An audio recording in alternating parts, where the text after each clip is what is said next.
What's up, everybody? My name is Divine Soldier, and welcome to the Orphea Guide Never Really Got. Orphea received a lot of changes since her release, primarily nerfs, but I still want to show you her strengths as well as her weaknesses to make sure you guys are making the smartest Orphea plays. Just in case you guys forgot a rundown of her talents and her abilities, I'm going to bring it over to you, Kevin. Orphea is a mid-range assassin who unleashes chaotic magic to dispatch her foes and sustain herself in battle. Orphea's trait is overflowing chaos. Enemy heroes hit by Orphea's abilities will grant her chaos. Each stack of chaos increases Orphea's next basic attack damage by 50% and heals her for 100% of the damage dealt. Chaos can stack up to 3 times. Orphea's first basic ability is Shadow Waltz. After a quick wind-up, she slams a tendril into the ground, dealing damage to enemies caught in its trajectory. If an enemy hero is hit with Shadow Waltz, its cooldown is reduced, and Orphea will dash a short distance upon moving after the ability is completed. Chomp is an ability Orphea can really sink her teeth into. After a short cast, Chomp takes a bite out of any enemies caught within a small forward-facing arc. The ability does high damage and is effective at punishing overly aggressive melee heroes. Orphea's E ability ensures enemies will feel her dread. When triggered, she releases a wave of dread that deals light damage to all enemies it passes through. At the end of its path, the dread wave erupts, dealing heavy damage and slowing anyone caught in the burn. There we go. Reset talents. Choose a talent. Alright. Well, what's up? I hope you guys enjoyed. Hope you guys understood Kevin's the highlight intro or hero spotlight that Kevin does. And we're gonna miss that beautiful man's voice. So in case you didn't fully understand it, I'm gonna give you a quick rundown right here. So trait, every time you hit an ability hit someone with an ability, gain 1 chaos, stacks us 3 times right here. Alright, and then increases your auto damage by 50%. So right now I'm at so let me consume this real quick. So I'm at 193, so I'm gonna dread rate real quick. I'm gonna get to 482 under 50% auto, and if I were to take, so let me take a little bit of damage from here so I can show you how our sustain works. So okay, that'll be enough. So and then the Orphea's Q is her most important ability. Just all dread here. Dread applies slow, and let me show you the chomp as well. Sorry about that. Sorry, it's like my 3rd time recording this because the recording kept like messing up. Make sure it's still running properly. Okay, it is. Sweet. Ow. So her Q's most important ability. So new Orphea should build into her Q to make sure that you know what it feels like to reap the rewards of landing your Q. So level 1 endpoint Choose a talent. does 75% increased damage to anyone's hit at the end of your Q. This is what it Normally it does 362, but with level 1 talent, 633. Remember, this is at level 20, so these numbers are going to be different at level 1. Algoritmo, Choose a the talent. cooldown is set to 1 second, rather if you hit someone at the end of it rather than 2 seconds. So normally you see this, it's 2 seconds, but hit someone at the end of it, 1 second. Come back. Level 7 is your choice. Although I would not recommend Insatiable. Depends. Because Q-Build's actually really good for melting tanks, such as like if you had like Cho'Gall, Joe, or something like that. And you know, with the end point, because most tanks don't really get tanky till later, like really tanky and annoying till later games. So having end point at level 1 gives you a lot more damage onto tanks early game, and that can be really helpful in team fights. So for me, I'm just gonna go Ravenous Hunger. I'll explain that in a later build. Choose a talent. Level 10 for if you're going against tanks especially, and so Eternal Feast or large hit boxes will more likely trigger the ultimate again. And it also helps with the level 20 talent that I'm going to talk about in a second. Choose a talent. Building into your Q, you go to determination every time you hit someone dash after hitting something with your Q, you gain 50 spell armor and your physical damage is increased by 15%. As you already see, I already have determination from earlier. Choose So a talent. it stacks up to 2 times. So yeah. Bond of Anguish, her level 16 talent's really good. Does percent health. Does 3% of a target's max HP, or heroic target's max HP, and you heal 50% of that damage. So that means you do your normal damage from your Q as well as 3% of their max health. So that's 2 sources of spell power damage from your Q. So I'm going to show you right here. Let me. So right there, that was 800 damage from my Q alone. That's going to hurt any tank late game. And for level 20, Monster Within, I would not pick. I would not pick Monster Within. Final Toccata is good if you really excel at landing your Qs. Especially if you miss your Q before popping Final Toccata, then activating it will give you your Q back as well, so that way you can make use of it. I go Eldritch Conduit. So basically what it does is every time you auto that consumes chaos, that increases your spell power by 3% up to 30%, and then once you get to that 30% mark, it gives you additional 30%, so you're at 60% spell power. So that helps with your Eternal Feast, because your Eternal Feast only does 460, which is not a lot of damage. Tanks could probably sit in that for a while late game. Like, heck, Orphea could sit in that for a while late game. If there's like an enemy Orphea on the team, she could probably sit in it. But Eldritch Conduit with increased spell power. Let me just get my spell power here right now. So right now, you can even see right now that my Q is doing a lot more damage. I'm at what's his face? I'm at 60% increased spell power, as you can see from the top right corner. So my ramification 60%.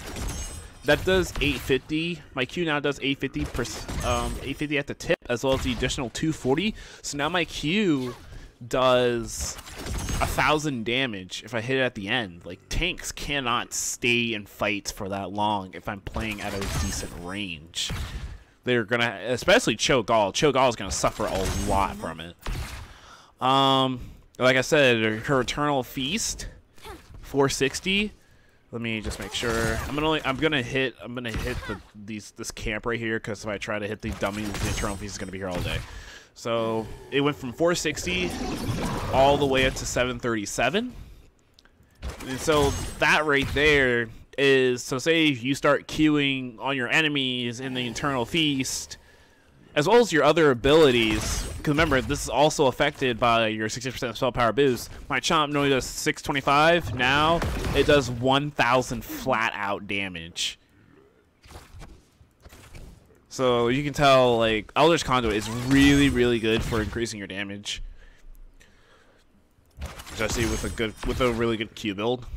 And Dread, which does 186 to people in its path, and the Eruption does 384. So we're gonna see how those numbers changes.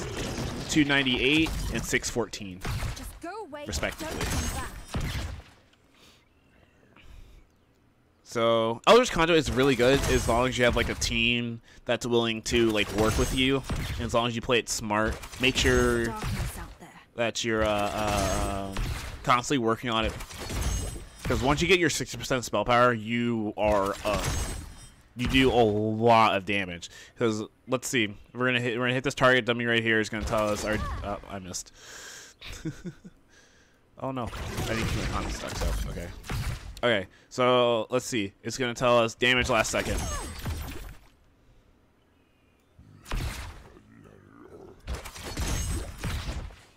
That was 1,019 from my Q and my auto. On the run again. I'm annoyed now.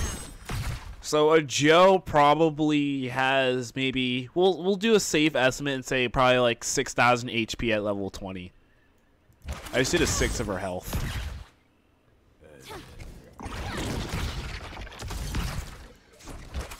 She have about 7,000 to 8,000. That means 8 of those combos.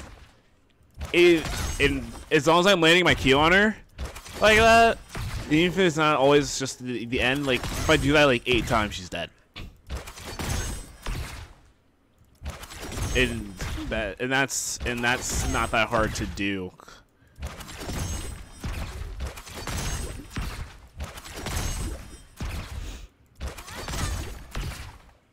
So yeah, so this is it. This has been it for Q build. We'll see you in the next build.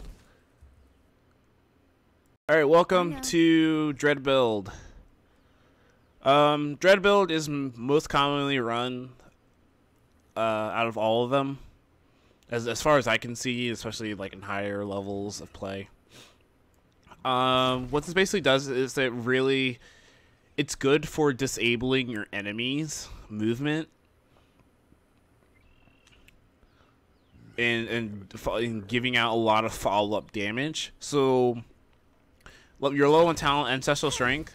Any non-heroic abilities deal 20% more damage to stun, rooted, silence, or slow targets. So we'll just say CC anyone who has CC, because it also counts as taunt, horrified. Polymorph is a silence, so I'm trying to think of what else that you conventionally don't see in the list, but and you gain additional chaos from the target. Choose a talent. So you know, Dread does a 25% slow at its eruption, so that's CC. So we're gonna chaos here, and then he's slow for 2 seconds. I gain 2 chaos from that dummy from that 1 Q, since he was already slow by 25%. So it keeps you pretty good in the mid fight, as well as dishing out 20% more damage from all your abilities. Because so now my Chomp does 20% more damage and stuff like that. Fright, the slow at the eruption now occurs at its path. Choose a talent. So basically what ends up happening is if you hit someone at the end who took damage at the path, they'll take that 20% increase. They'll be slowed from the pathing, so they'll take 20% increased damage from the eruption as well, and be slowed by 25% for an additional 2 seconds. So effectively, you can slow someone down for 4 seconds by 25%, which is pretty scary when you think about it. So Mind Devour is a quest that increases the eruption damage by 5 up to 200. And once you complete the quest, it refunds the mana cost if you hit a hero with the eruption, and it sets its cooldown to 6 seconds. So you can complete it by damaging heroes with dread in general. It doesn't have to be the eruption. It can be the pathing as well. So, and heroes can, like I said, you can take damage both from the pathing and the eruption. So you can hit 2 heroes with you can probably get 4 stacks off of 2 heroes for your quest if you play it smartly. So we're going to, for all intents and purposes, we're just going to complete the quest so I can show you the rewards for it. So now the damage is increased by 200, by 200, and if I hit these guys here, the cooldown is now set to 5 seconds. Level 10, Crushing Jaws, you stun. It's really good. That's what I imagine. Really good for because right now you are locking down enemies. So if anyone's like really low, you can probably just ult them, pop Dread, Go away and don't and your come Dread will back. be on a 6-second cooldown. So you can probably chase them around and stuff like that. It's really good for like mid-range poke. Even though the guide says she's kind of bad at it, she can poke for a little bit because her Q is, as long as you keep landing your Qs, you will be able to dance around your targets. Determination's good because it grants you 50 spell armor. I do recommend taking Determination, especially if they have a Kael'thas or either KT, because increasing their combo damage or Pyroblast damage by 50% could be a deal breaker. Bond of Anguish is pretty good. Does % health. You heal for it. Choose a talent. And level 20, you can either go Eldritch Conduit, which increases your spell power 3%. 3% stacking up to 30. When you reach 30, it gives you an additional 30 up to 6, so you can have 60% spell power. Or you can go with the upgrade to your heroic, which means takedowns reduce your ult cooldown to 5 seconds. So it's good. I'm annoyed now. And when people are affected by crushing jaws, they lose 25 armor for 2 seconds. On the run again. So basically, you can at late game, you can hurt a lot.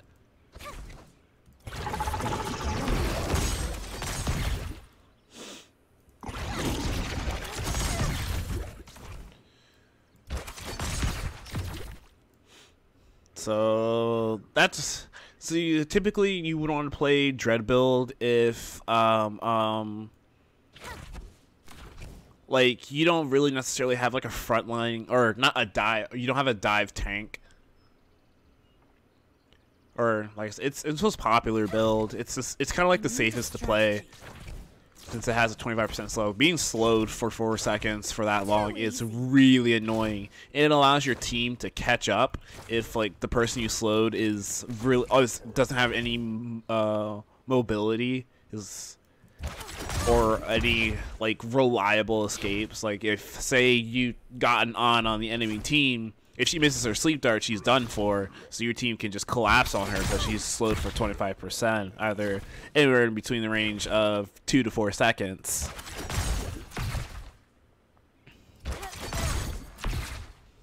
So, yeah. Keep going.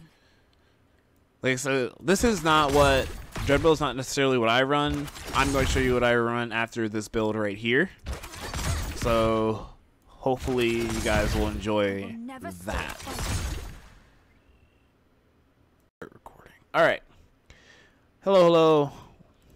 Welcome to my build that I typically run for Orphea. As you saw, like I said, even though I'm only Silver 5, I have been climbing with Orphea because I have learned to work and perfect on this build. The build that I run typically is good for sustain in high burst. It brings back some of the bursty days that Orphea had, and where she could just sit in the middle of the team.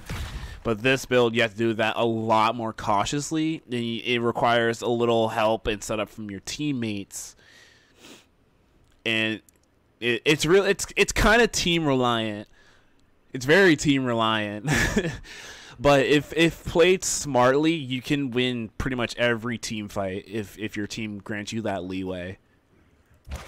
In late game, it makes Orphea a horrifying duelist to deal with. Like normally Orphea is like really like annoying to deal with, but like if it gets to like late game and she's just rolling you, there's no way on God's green earth you're gonna, unless you like gank her. Even if you gank her, it's still risky. Because by that point, she could 1v5. I've done it. She can 1v5, 1v4, and if you bring, you're gonna need a coordination. You're gonna need like to hold her down if you want to kill her at that point. That's being real. All right, so level 1, ancestral strength. Choose a talent. Level 4, I run Algoritmo. So what this basically does is it allows me to give me more chase potential. This is more, like I said, a dive build Orphea, and hitting enemies with the tip of your Q allows you to get you in those positions faster, as well as because for your level 7 talent you choose Ravenous Hunger. It's a repeatable quest that when minions die within 1.5 seconds of being hit by a chomp, they permanently increases damage by 2 and heal Orphea for a set amount. Remember, this is different per level. But heroes that die within 1.5 seconds being hit by a chomp increases damage by 40 and heal Orphea for 25% of her maximum health. That is really good because that's where this is where your sustain comes in. So I'm going to toggle minions back on. I'm going to show you how this works. So once the enemy wave comes in, This is what it takes. Just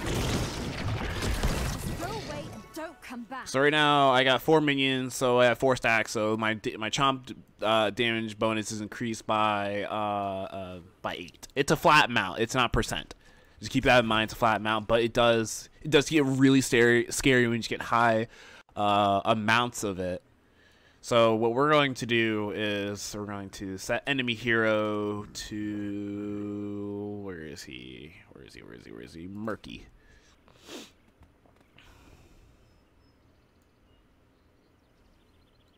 So Murky's going to be out here momentarily, and the key to this build is to always lane. So this Murky is a bot, and the AI has been a little wonky recently, so he's gonna play it smart, I think.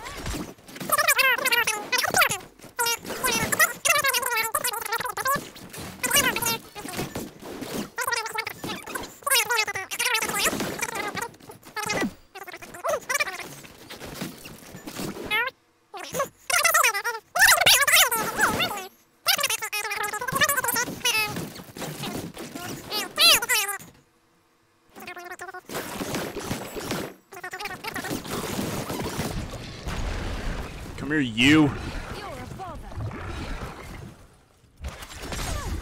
This is a struggle. This AI plays like a pansy now. Okay, so I'm gonna let the tower hurt me a little bit, and so I take damage. Oh no! There we go. 25% of my max health right there, boys. Ow.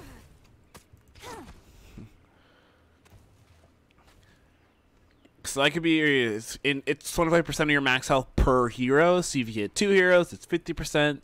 3 heroes, 75, and of course, you know, you do the math. So don't think like, oh, it's just 25 per. It's just 25 flat out, no matter how many heroes you hit. No, it's good. It's good. So why is that such an important? Why is your such an important talent if you want to dive build Orphea? So basically, at level 10, you take Crushing Jaws. So this is where you get into the beginning of your Crushing Jaw combo. So now that you're set up for it, and if you're lucky to have an enemy Murky, then he's gonna feed you. Murkies, please, for the love of God, do not be in the same lane as Orphea. You're going to lose it. Orphea will shut you down. And if she's running W stacks, she's going to. You're feeding her stacks. You're basically feeding Butcher. Except I get 20 every time. And Murky died somehow. Don't know how. I gotta clear that. So, like I said, normally you'd be soaking. Make sure you go in between the lanes, between like objectives and downtime. Make sure you're constantly keeping up your stacks. Because now at the Crushing Jaw combo here is you take advantage of your level 1 talent. So it's RE. So it's REW auto, then Q.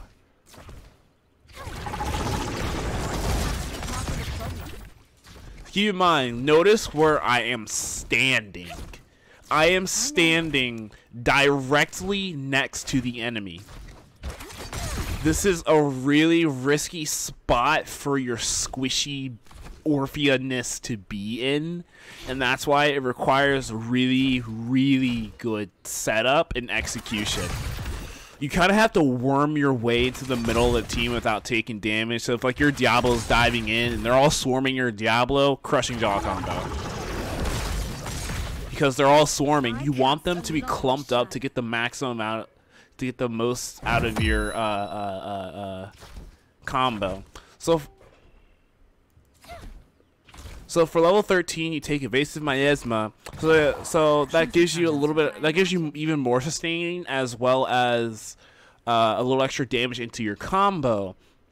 So when early game, you might not kill anybody with your combo because there's not enough damage with your W stacks. If you're looking good on W stacks, kudos to you, because that Murky probably fed you hard. But if more often than not, if you have like a losing game or it's just a normal game, you'll probably be at like 20 to 40 stacks, which is not really enough to kill a squishy. So that's where Evasive Miasma at level 13 and maybe some extra stacks are going to help come a long way. So now the combo is REDW. Q, and then all that other jazz.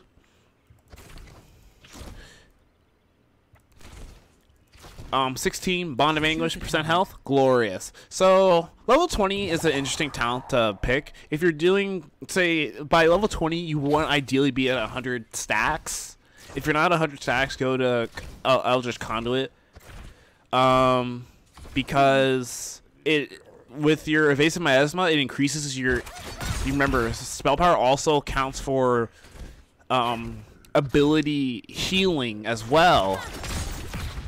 So I'm going to take damage from boss real quick just to demonstrate.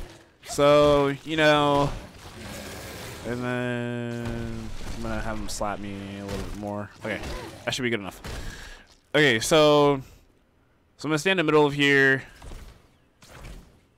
So I hit 4. And that you know, that got me 3 stacks chaos and brought me back to full HP. But that's sometimes not going to always happen. Which you ideally want, because ideally you're probably going to be dueling a lot. So alright, critical health. Let's see if I can back up here. Alright, cool. So really, if you're at low health, you're not going to be at full HP, and the auto is only going to still leave you just a little bit hanging. So when you take Eldritch Conduit, build up your stacks. So then I'm going to show you guys again, aggro the boss real quick. I'm gonna make sure I sustain, make sure I keep my stacks up as well. I keep like not aggroing boss. Okay. So that's good. We're gonna auto here, aggro boss again. So now with only 2 of them at 60% spell power, I gain that equal amount of health back. And at 3 of them, I'm at full HP. So if you manage to survive, remember it does have a 2-second cast time. So if you manage to survive 2 seconds with 30 stacks of 60% spell power, you will live. So sometimes evasive miasma, if you're in a sticky situation, it's kind of a hope and a wish. One of my things is try to like preemptively cast it if you feel like you're about to be in a sticky situation, because it might be life or death. Oh, you went duplicate egg. There must be a reason for this. Your foes will rue this day. And if you, like I said, if you're doing really good on your W stacks and you're at like 100 stacks by 20, then definitely go Engulfing Oblivion, because that 25% armor reduction as well as your 20% ability increase, you hurt, and you'll have your ult back in 5 seconds. The rest of your abilities are on longer cooldowns, but you can dance around them. Because if you got a good Crushing Jaw combo off, you probably at least got 1 or 2, which means you're probably at a decent amount of HP already. So they're running. It's most likely when you if you Crushing Jaw a team, the thing that's going to be left are tanks or people who have armor on. Why do you have to be part So, of the and you know, tanks hurt, but they can't like melt you.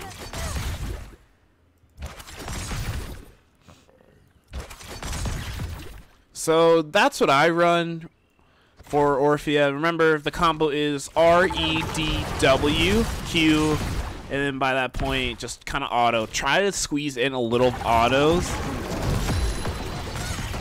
Try to squeeze autos in between. That way you can sustain as well as put a little bit more extra damage on your primary or a target. that should be sealed away forever. That may be a deal breaker for you know, landing or killing a target. So that's it for builds. Remember, if you guys have like any other builds that may not have mentioned, that you have questions or any of Orphea's talents, make sure you guys hit those the comments. And I'll try to answer those as well. Remember, this dive build is really risky and it requires a lot of team coordination. or just the enemy playing stupid. Whatever comes first.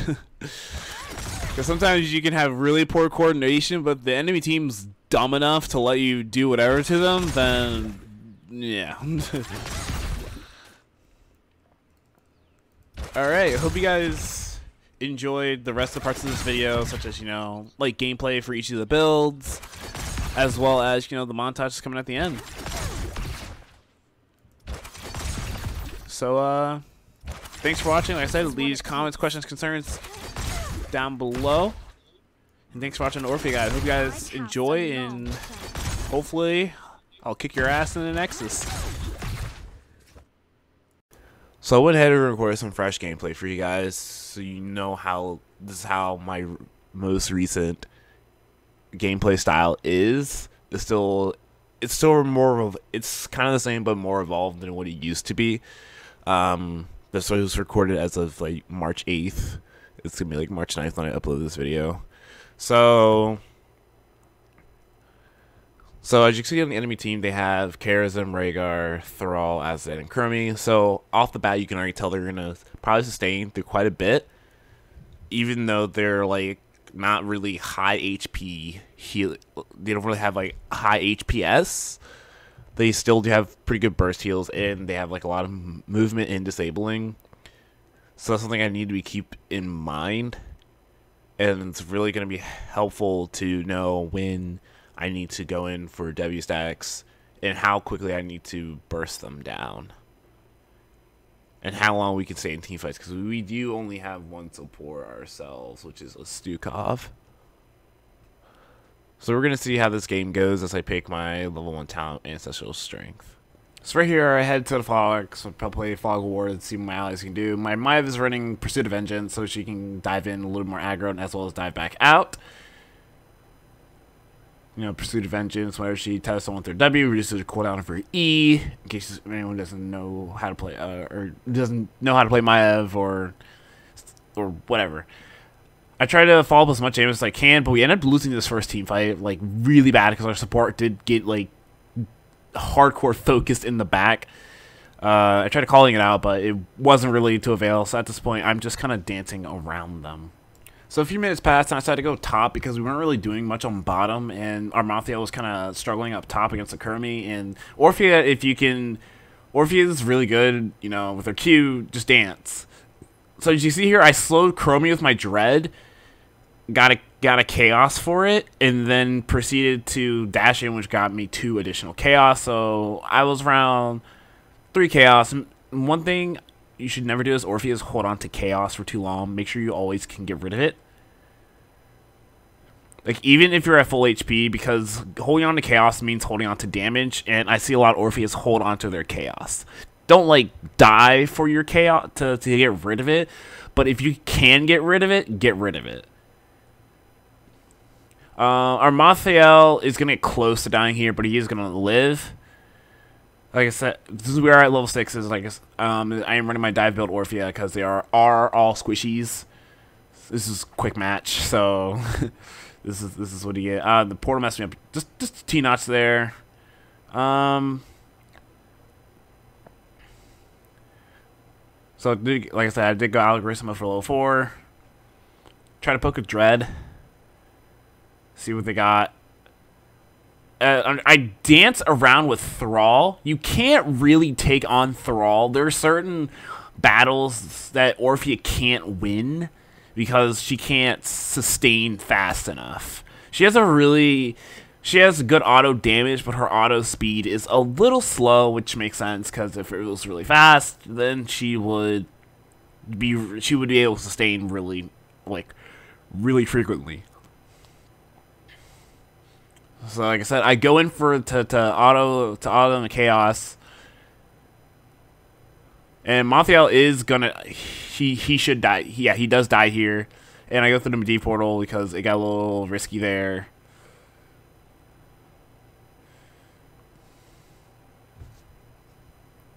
And so now both teams have beacons, but we're about to get 7s. So level 7 is where I want to start working on stacks. This is where my self-sustain starts kicking in. This is really important. So Maiev actually pulls in the Chromie. But I don't chomp because I don't think I would have secured it if I did, because my chomp is at his base damage. I probably could have if I tried. We do end up losing our Stukov here. I thought I went through the Medivh portal. I do. Sweet. So Charism end up killing our Medivh. Which is unfortunate, and they're kind of slowly. Right now we're trying to get the objective, but they're just kind of pushing us off. And Chromie has her ultimate because she's at 8 or 10 for her. There's not really much I can do here. Like I said, we're just falling like rocks, and that's kind of how like most of the game went. So we ended up getting the Chromie. I do see Charism and Azadan. I hit chomp on both of them and was able to get them both within the time frame, so I ended up getting 40 stacks for that. So now my chomp damage is increased by like 80, or is increased by 80 for that. Medivh was just kind of screwing around up there up top. But it's really important that when you see an opportunity like that, you try to take it, and if they don't die immediately from the chomp, try to finish them as quickly as possible. Think about it like a Genji dash reset. I play Orphea like the way I play Genji, which is a little risky, but if I can get my dash reset, I can go all over the place. And that's kind of the same with Orphea. If you can get her W, she can sustain. 25% of her max health is kind of huge, especially when she hits on multiple heroes. So right now we just got our 10, so that means me and Maiev have our combo up, which we're about to, looks like we're about to, yep, we're going to perform it right about here. So she Warden's Caged. I use my Crushing Jaw combo. Stukov actually silences them, which was really, really good. I only got the Azadan in time with the Crushing Jaw combo, so I only got 20 stacks for that. Charism did go into 7-sided, so he was able to get out just in time. I did miss a chomp there, which might have cost me. Chromie's almost going to kill me, but I ended up making it out alive, and I get another chance to reset. So after a while, another team fight seems to break out, and our Maya is in the middle of the team, so she does have Warden's Cage up. I do get the combo off. Chromie does fall there. I only get stacks off the Azadan because Charism once again went into 7-sided. And I couldn't get my Dread either. I take base of my Asthma, so now I can trade and continue getting stacks. This is also good for self. Remember, your level 7 talent does give you a little bit of self-sustain off minions. So if you ever need like in a quick HP, I had a time where I was being focused by the tower. I looked at a group of minions and I like chomped them down, and I literally sustained through the tower. So right now I'm going to kill. Ooh, that Thrall. That Thrall was actually. The Thrall actually did smart, did Sunder, because I would have gotten the chomp off. Any other ability I would have killed him, but the Sunder did save him because I wanted the stacks. So we clear out Zerg, and we're starting to push in bottom for punishing us. And I do get those stacks in mid right there because those are really crucial. We're about at 80 to 100 stacks. Can't see the video because it's really blurry before pre-rendering. So Maiev does use her combo or her ult, but I don't have my cage, so I just kind of did the best I could, and that's kind of sometimes you have to do with Orphea. You just have to do the best you could. The cage, you really just need them time to group up. Like your Crushing Jaws does do a decent amount of damage. I couldn't get the Chromie nor the Azadan, but I know by this point definitely I'm at above 100 stacks. And that's what the key point about this is I'm communicating to my team, even though they're my friends, they play with me or play a lot, play with Orphea with me a lot. At first, they thought I was just being greedy, like. They thought I was just being greedy with my stacks. They're like, oh, you just want stacks, you just want stacks. I'm like, no, well, the more damage I can do, the more consistent damage Orphea can do, the better she is. Because basically her only consistent damage is her Q. If you run.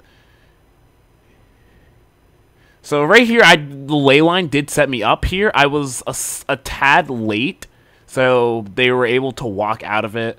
but I did get the chromie, and I did get some stacks for it. That's kind of the thing about it, is when you do that, the crushing jaw combo does help you sustain, because you are inevitably going to take damage from standing in front of the enemy team like that. You are inevitably going to take damage. And I think it's something a lot of Orpheus have to remember when running this build, which is why I choose the talents that I do. 16 Bond of Anguish % health is good to make sure I can lock down those kills. Sometimes if they have like a lot of armor, sometimes I will go Dead Magic, which my autos will ignore armor. But more often than not, I go Bond of Anguish. So fast forward, I'm at 394 stacks. My team is dying.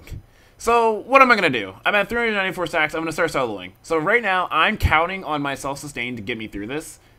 Even though I just whiffed my Q there, I whiffed a lot of stuff here. But there's one thing I didn't whiff. Oh, I died.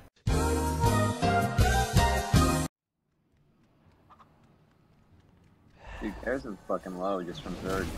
I must feed. What is Stuckoff doing? Leyline those bitches. The Zerg are eliminated. I went into the sciences to avoid this sort of thing. We all have fun times, Shit, that's too deep. Oh, Medivh didn't cheat well enough. Pokemon, gotta catch you. This is what it takes. Maybe it's up to you, kid. No, I wasn't gonna do it. There's gonna be a better operator. Ah, fuck.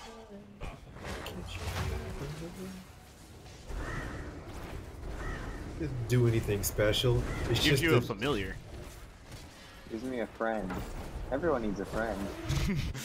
Bob Ross. You got a friend. Fuck it. I'm gonna die, so I'll die well. That hero will now enrich the soil. Damn. Go in, Devin, go in, Devin. Go. Sure. Alright, absolute trash, never mind, I should never trust this guy anymore. Yes. No. Medivh, you're terrible. I hate you. Well, I gave up on you. お前はもう死んでいる。何? Let's make the earthquake.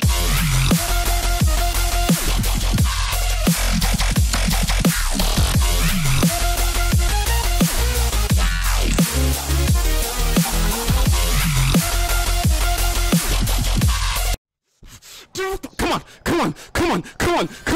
No! You said din, and then you did.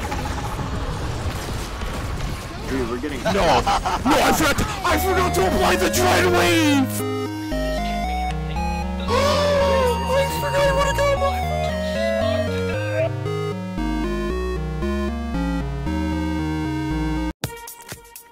Hope you guys enjoyed a little bit of me just screwing her up at the end of the match. Just to show you guys, even though I am like level 138, 9, whatever, Orphea, I make stupid mistakes like that, such as forgetting my Dread Wave, which completely whiffed the combo. So right now, we're at the point where I'm going to answer some questions. I did a Reddit post a couple days ago, and I also went around asking you guys if you had any burning questions about Orphea in particular. So I'm going to answer those right now. So Reddit user Blackstar9 asked me, are there any questions? What is Orphea's role early, mid, and late game? During early game, she should be in mid lane with the team fight. If you're picking Orphea, you're picking a high burst mage. If she's not in that first team fight, then you're kind of, I don't know. I'm thinking in a professional like draft setting right now. So what you would do if like you're drafting into a team, like probably like, you know, probably like mid game. That's when like objective starts popping up. If she's running Ravenous Hunger, she can soak. She can actually lane as well. She's really good if say like the enemy team has a Zagara. If you didn't like as a Gazara, Orphea is really good at countering her. She can burst down a Zagara at level 1. I've done it. You just gotta play outside. Zagara just have to play outside like the Walter range and just try like not to like contest her. Like if you see an Orphea in the lane, just try to run. The more time you waste, the more like more ineffective she kind of is. She's good at groups, and especially late game. Late game, she should definitely be part of team fights a lot because now she should any quest that she has. She should be sticking with the team. She can cap siege camps, probably around like level 10, which is probably not good.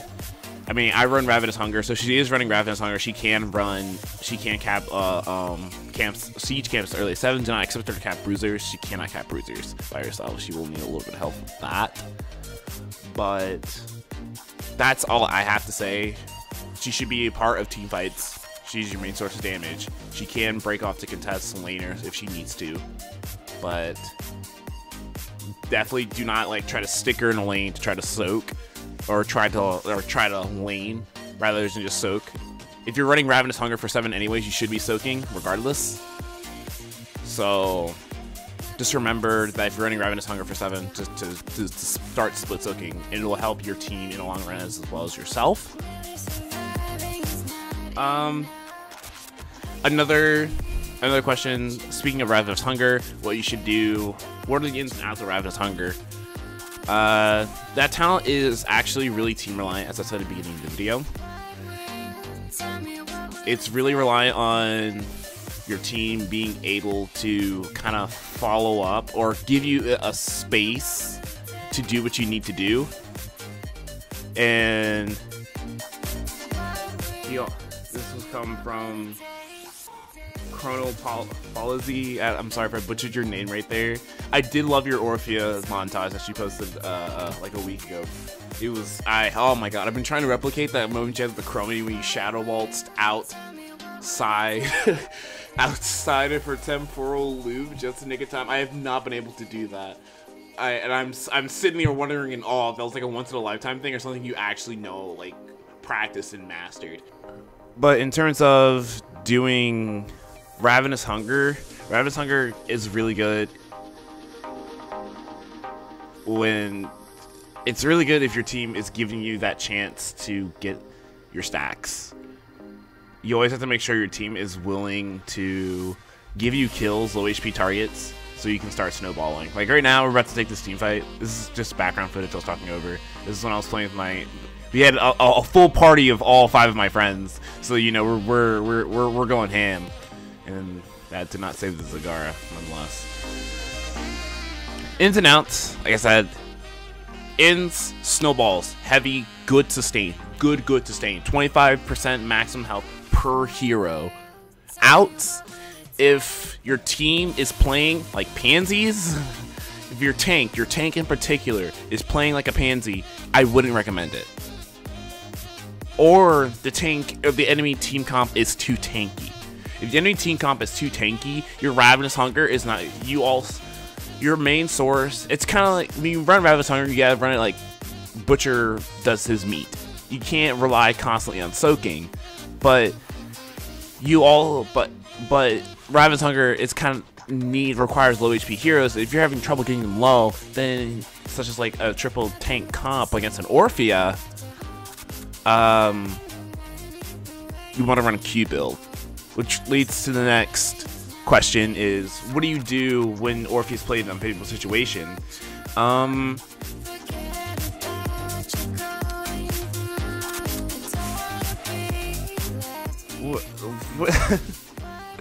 What you do in those types of situations is you try to figure out what is good.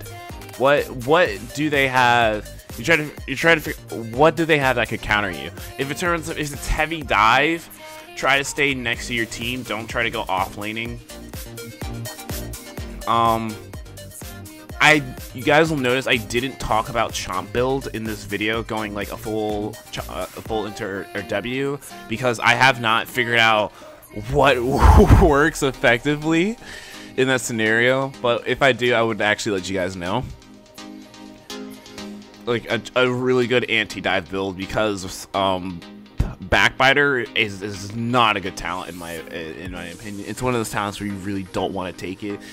At first it was like, oh, Insatiable is kind of bad, but it has its perks. But Backbiter for level 4 is really not a good talent when Ravenous Hunger could, even without the knockback, can still actually provide you a lot more healing than anything else. So as you see here, we had like, it's because my tanks went so ballsy that I was able to do what I wanted to do. You at like Orphea, if you remember one thing, Orphea is at the mercy of her tanks, as any DPS, but Orphea especially. If tanks give her room, but not like go stupid, if you have smart tanks, you have an amazing Orphea. Orphea can do a lot of damage. She just needs room to do it, and I think a lot of people need to remember that. That's why stuff's not getting damaged. You have to go a little bit ballsy, and sometimes Orpheus had to commit with their tanks as well. Anyone who dives, you kind of have to commit with them. I guarantee you'll reap benefits if you dive in with like a tank. I had moments where I would dive in with the Butcher. I would ask him, I would tell him at the beginning of the game, I'm like, just if you charge a full HP target, I will follow you. And sometimes that's all you need, because if your Butcher gets stacks, then you guys just roll. You've done part of the work for your team.